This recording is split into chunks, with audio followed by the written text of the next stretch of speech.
Assalamualaikum warahmatullahi wabarakatuh.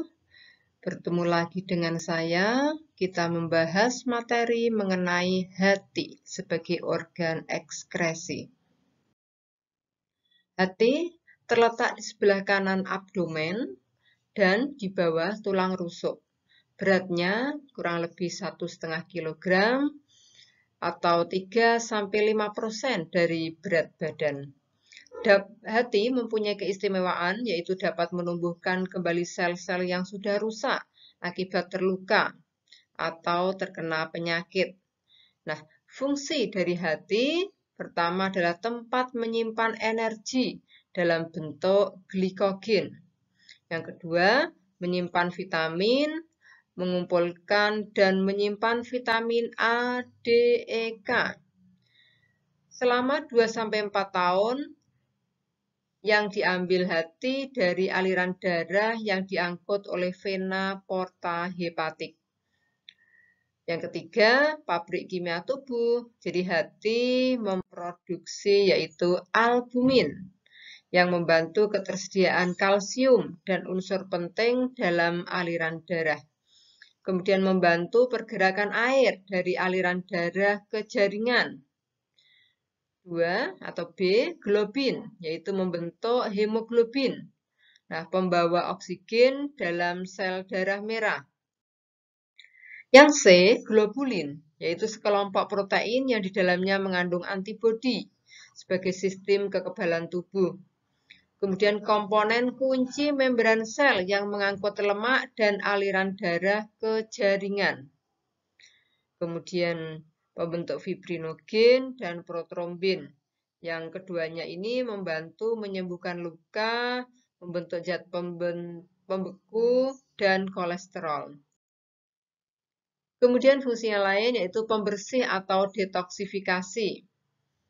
Hati membersihkan zat racun seperti obat dan alkohol dari aliran darah, lalu menetralkannya dan menggunakan cairan empedu.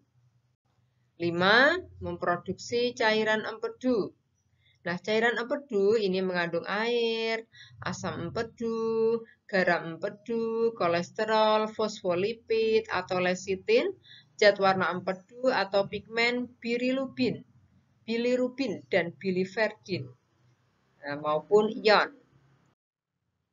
Fungsi cairan empedu adalah mencerna dan mengemulsi lemak dalam usus, mengaktifkan lipase, mengubah zat yang tidak larut menjadi larut dalam air, membentuk urea dan amonia. Nah, asal cairan empedu yaitu penghancuran Hb yang sudah tua. Hb ini akan diuraikan menjadi hemin, zat besi, dan globin. Fungsi hati untuk perombakan eritrosit. Nah, dalam sel darah terdapat hemoglobin. Hemoglobin nantinya akan diuraikan menjadi hemin, zat besi, dan globin. Hemin dirombak menjadi bilirubin dan biliverdin, di mana bilirubin nantinya akan membentuk urobilin yang memberikan warna kuning pada feses dan urin. Sedangkan biliverdin membentuk cairan empedu. Zat besi dan globin disimpan dalam hati, dikirim ke sumsum tulang merah untuk pembentukan antibodi dan Hb yang baru. Nah, ini adalah fungsi hati yang sudah saya jelaskan tadi. Jadi hemoglobin itu akan dirombak menjadi hemin, zat besi, dan globin. Ya, hemin nantinya akan dibentuk bilirubin. Nah, bilirubin dan biliverdin. Bilirubin nantinya akan dibentuk urobilin yang membuat warna kuning pada feses dan urin. Sedangkan biliverdin akan membentuk cairan empedu warnanya hijau. Sedangkan zat besi disimpan dalam hati. Globin nantinya akan dibentuk hemoglobin. Fungsi hati untuk perombakan protein. Jadi bagian protein itu nantinya akan dirombak menjadi bagian yang sederhana yaitu asam amino. Nah, asam amino akan mengalami deaminasi dan menghasilkan amonia dan CO2. Nah, ornitin ini dengan bantuan amoniak dan CO2 nantinya akan membentuk sitrulin. Sitrulin akan membentuk arginin dengan bantuan enzim arginase. Sedangkan arginin nantinya akan membentuk urea. Ya, urea kembali lagi nanti dia akan membentuk ornitin. Nah, ini adalah bentuk suatu siklus. Nah, ini adalah struktur hati. Jadi kita tahu bahwa di sini ada arteri hepatika. Jadi arteri hepatika ini mengangkut 30% darah dari jumlah total darah di hati. Jadi darah ini berasal dari percabangan aorta, sehingga darah yang diangkut dari jumlah total darah di hati. Ya, jadi darah ini berasal dari percabangan aorta, sehingga darah yang diangkut merupakan darah yang banyak mengandung oksigen. Ya, ini adalah arteri hepatika. Kemudian kalau vena porta hepatika ini adalah mengangkut zat makanan yang berasal dari usus halus. Nah, pertemuan antara vena porta hepatika dan arteri hepatika ini akan membentuk sinusoid. Nah, sinusoid mengalami spesialisasi menjadi sel Kupffer. Ini adalah sel Kupffer. Kemudian sel ini akan memakan zat asing yang masuk, jadi bersifat fagositosis yang nantinya akan dibentuk menjadi empedu. Ya, kemudian sel hati ini namanya sel hepatosit.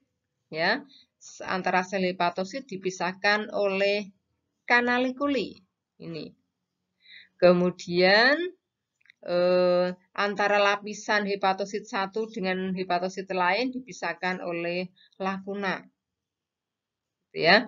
Kemudian vena hepatika ini akan membawa darah yang berasal dari hati, keluar dari hati, ya.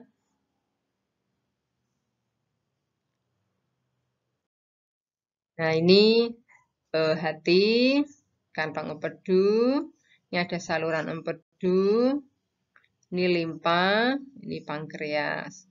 Ini adalah usus halus, ya.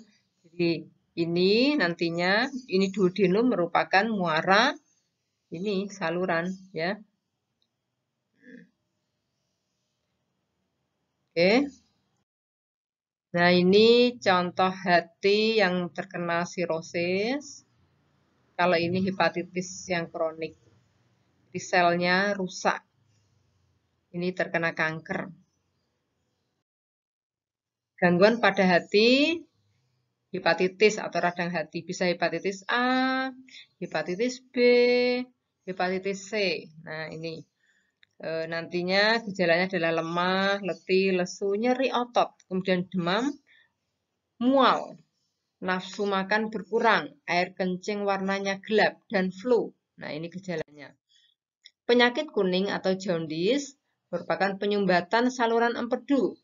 Nah, ini berarti terjadi gangguan metabolisme bilirubin. Nah, sirosis atau pengerasan organ hati ini disebabkan karena bisa obat-obatan yang dikonsumsi secara terus-menerus, minum-minuman beralkohol, maupun infeksi virus atau bakteri, sel tumor atau sel kanker, penumpukan racun yang berlebihan.